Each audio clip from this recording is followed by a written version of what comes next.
Back to news.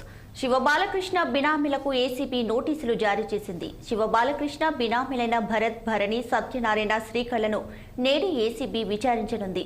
ఎన్వీసీ design studio పేరుతో Bharat consultancy నిర్వహించేవారు. ఈ company ద్వారానే రియల్ ఎస్టేట్ వ్యాపారులకు, లేఅవుట్ బిల్డింగ్లకు అన్ని అనుమతులు జారీ చేసేవారు. మరో బినామీ ప్రమోద్ కుమార్ మీనాక్షి కన్స్ట్రక్షన్లో ఉద్యోగం చేసేవారు. మీనాక్షిలో పనులు అన్ని శివబాలకృష్ణ చేయించేవారు. శివబాలకృష్ణ ఆర్థిక లావాదేవీలన్నీ సోదరుడు నవీన్ చూసుకునేవారు. వీరిపై ఏసీబీ అధికారులు విచారణ జరపనున్నారు.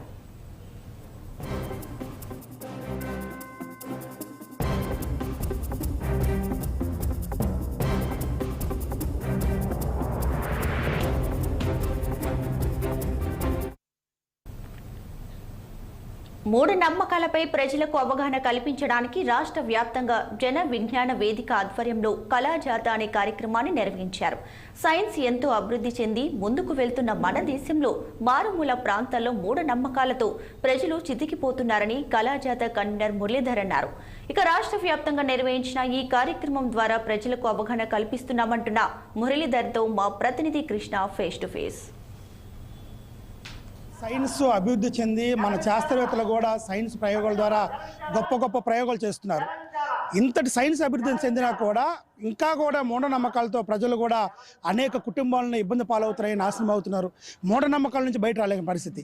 ఈ నేపథ్యంలోనే ఆంధ్రప్రదేశ్లో ఉన్న జన విజ్ఞాన వేదిక కమిటీ కూడా రాష్ట్ర వ్యాప్తంగా ప్రజల్లో ఉన్న ఈ మూఢనమ్మకాలు కావచ్చు, శాస్త్రీయ దృక్పథాన్ని నింపుతూ మూఢనమ్మకాల పారదోల విధంగా కళాజాత ప్రోగ్రాంతో కూడా రాష్ట్ర వ్యాప్తంగా తిరుగుతున్నారు. ఈ నేపథ్యంలో నెల్లూరు జిల్లా నెల్లూరు నగరంలో కూడా ఈరోజు కళాయాత్ర ప్రోగ్రాంతో గొప్ప కార్యక్రమం చేస్తున్నారు. దీంతో అసలు ఈ కళాయాత్ర ప్రోగ్రాం గురించి మనం మాట్లాడడానికి, ప్రజల్లోకి ఎలాంటి కార్యక్రమాలు చేస్తున్నాం మనం మాట్లాడడానికి కళాజాత్ర కన్వీనర్ మురళీధర్ మనతో ఉన్నారు. ఎన్నటికీ మరిన్ని విషయాలు తెలుసుకుందాం. సార్, ఇప్పటికీ సైన్స్ అభివృద్ధి చెంది మన దేశాల్లో కూడా గొప్ప ప్రయోగాలు కూడా శాస్త్రవేత్తలు చేస్తున్నారు. అయితే ఇప్పటికీ అనేక గ్రామాల్లో కూడా మూఢనమ్మకాలు ఎక్కువగా ఉన్నాయి. దీని మీద జన విజ్ఞానాలకు ఎలాంటి కార్యక్రమం చేస్తున్నారు, అసలు ఈ ప్రోగ్రాం విషయం ఏంటి?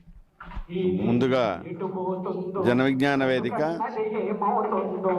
మన రాజ్యాంగంలోని ఆర్టికల్ 51AHలో ఉన్న శాస్త్రీయ దృక్పథాన్ని పెంపొందించడానికి, ప్రశ్నించే తత్వాన్ని పెంచడానికి, మానవత్వాన్ని పెంచడానికి తన లక్ష్యాల్లో భాగంగా చేసుకొని ప్రచారం చేస్తూ ఉంది.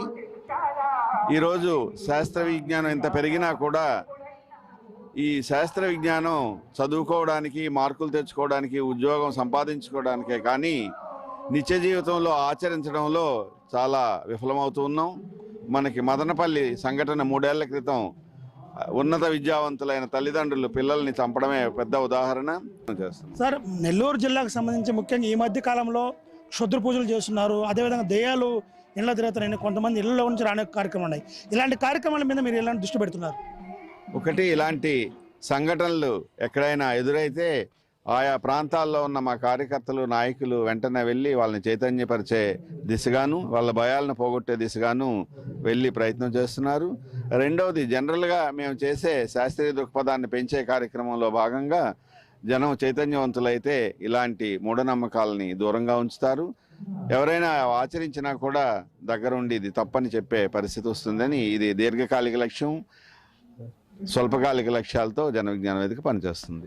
ప్రజల్లో ఉన్న మూఢనమ్మకాలని పారదోలే విధంగా కూడా మేము జన విజ్ఞాన వేదిక స్థానిక రాష్ట్ర కమిటీకి ఒకటి కాకుండా ప్రతి జిల్లాలో కూడా జన విజ్ఞాన వేదిక నాయకులు, కార్యకర్తలు ఉన్నారు. దీంట్లో ముఖ్యంగా ఎక్కడెక్కడ ప్రజల్లో కొంతమంది క్షుద్ర పూజలు కావచ్చు, దెయ్యాల విషయాలు కావచ్చు, ఎప్పటికెప్పుడు మేము అవగాహన కార్యక్రమాలు చేస్తున్నాం. అదేవిధంగా రాష్ట్ర వ్యాప్తంగా కూడా ఈ కళాజాతర ద్వారా శాస్త్రీయ దృక్పథం ప్రజల్లో నింపుతూ నాటికల ద్వారా, పాటల ద్వారా ప్రజలకి మూఢనమ్మకాలపైన వివరణ ఇస్తూ తిరుగుతున్నాం. అయితే ప్రజలు ఇంకా కూడా ఈ మూఢనమ్మకాల నుంచి బయట రావాలని, మేము చేసే ఈ కార్యక్రమాన్ని కూడా ప్రజలంతా కూడా ఆదరించి ప్రజలు విషయాలు తెలుసుకోవాలని, ఎక్కడెక్కడ మూఢనమ్మకాలు ఉన్నాయంటే కొంతమంది భక్తుల వేషాలలో కూడా ఇట్లా స్త్రీలు కానీ పురుషులు కానీ ప్రజల్ని దోచుకుంటున్నారని కూడా తెలియజేస్తూ దీన్ని పూర్తిగా నిర్మూలించే విధంగా జన విజ్ఞాన వేదిక పనిచేస్తున్నా కూడా తెలియజేస్తున్నారు. కెమెరామెన్ చలపతో కృష్ణ, 6 టీవీ నెల్లూరు.